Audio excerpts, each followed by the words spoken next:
This fact at once explains many of the differences in the accounts which mortals receive, and unmistakably so, from the lands beyond the swelling flood, the kingdoms over the sea. My knowledge flowed in upon me through the channels of intuition, and through them I learned the hypersensational joys to which allusion has been made are ever experienced in the exact ratio to the purity of the past record of life.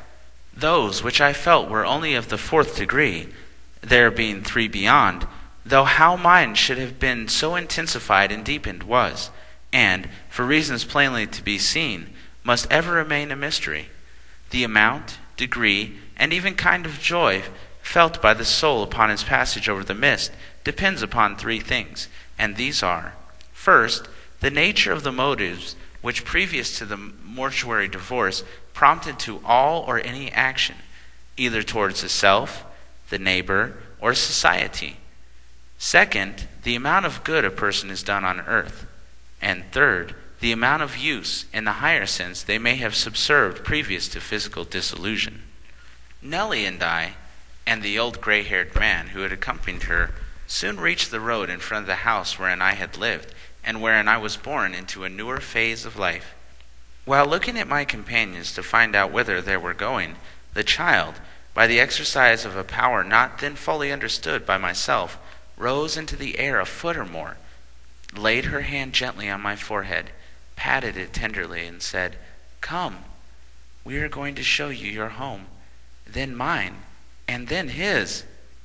She said this with a smile, so pure, so radiant, that I instantly divined that there was truth in this theory that everyone has a conjugal mate in the universe somewhere, albeit I shrank and dreaded to meet mine, if indeed I had one, for I had seen somewhat of which passes for love among men. And, while hailing and delighting in amissive, I felt a shuddering disgust at anything that assumed the form of amatory love. Love was admired, but its passional phases feared and despised. My tutelage was just begun. The touch of the child's hand was as plain, palpable, and physical as any touch ever felt before, quite as much so as was that of the dear sister who smoothed my dying brow. After all, then spirits are material. All feel their fingers, see their forms, hear their words, and I am in all respects as nervously sensitive as ever in the bygone years of sickness.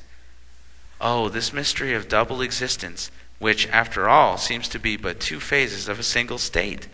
When shall it be solved? This thought passed through my mind, nor can there be at least doubt, but they both read it quite as well as myself. For the old man smiled gently and benignly, the girl with half-concealed merriment and glee.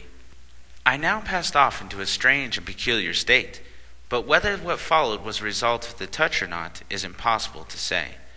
At first I was seized with an intense desire to know more of what must be called my physique, and a rapid inspection revealed the fact that I possessed, all in singular, the new organs in the new condition that had been in the old. There were my hands, real, actual hands, evidently, but they were very thin, pale, emaciated, wrinkled, and of the decidedly blue, consumptive caste, precisely as they had appeared every day for the past long months of my pain and misery. My hair was long, and in all other respects as before, my feet felt tender. Nor was there any difference between my then and prior state, except that a nameless, thrilling joy pervaded me which left absolutely nothing to be wished for in that respect. For as that the mouth of every nerve drew in the magnetic sense in which I floated, it seemed as if living streams of sense joy rushed through every channel and avenue of my being. And it struck me that if there were no other reward for having lived and suffered, yet that the sensations consequent upon physical death would fully compensate a life of agony. All the dead people are not thus favored. Up to the present I was an inhabitant of merely the spiritual world, but had not yet entered upon the vast domains of the realm of the soul. There are 2 worlds which it is possible for a man to step into from the portals of the grave, as all will be convinced who either study the subject or give this introductory work a careful perusal. Soon a sense of vacuity stole over me. and brought to the realization that, having passed through two worlds, I was rapidly approaching one still more wonderful and strange. Many a time had I been mesmerized by my friends in my far distant dwelling, by my beloved brother Jay in particular, who all sought by the means to alleviate my sufferings, and not seldom had I passed into what is popularly termed superior state. The feeling induced by Nellie's touch was akin to that, but far more profound. First, there came a sort of mental retrocession, consequent upon my previous intellectual activity. The soul principle seemed to bounce back from its investigations of the previous moment to a pinnacle within itself, from whence it rapidly sunk down into one of the profoundest labyrinths of its own vast caverns. Down, down, still lower and deeper into the awful abyss of itself it sank, until at last it stood solitary and alone in one of its own secret halls. The outer realm, with all its pains, joys, cares, sorrows, and ambitions, hopes, likes, antipathies, and aspirations, all its shadows and fitful gleams of light, was felt behind, and not of the great wide world remained. For its lakes and green trees, its garden, its tiny brooks, its beating cliffs, the radiant sky grew distant, very distant, until at length a cold and chilling horror crept over me, and suggested that perhaps, after all, the fearful doctrine might be true, which declares that some human beings are God-doomed to annihilation.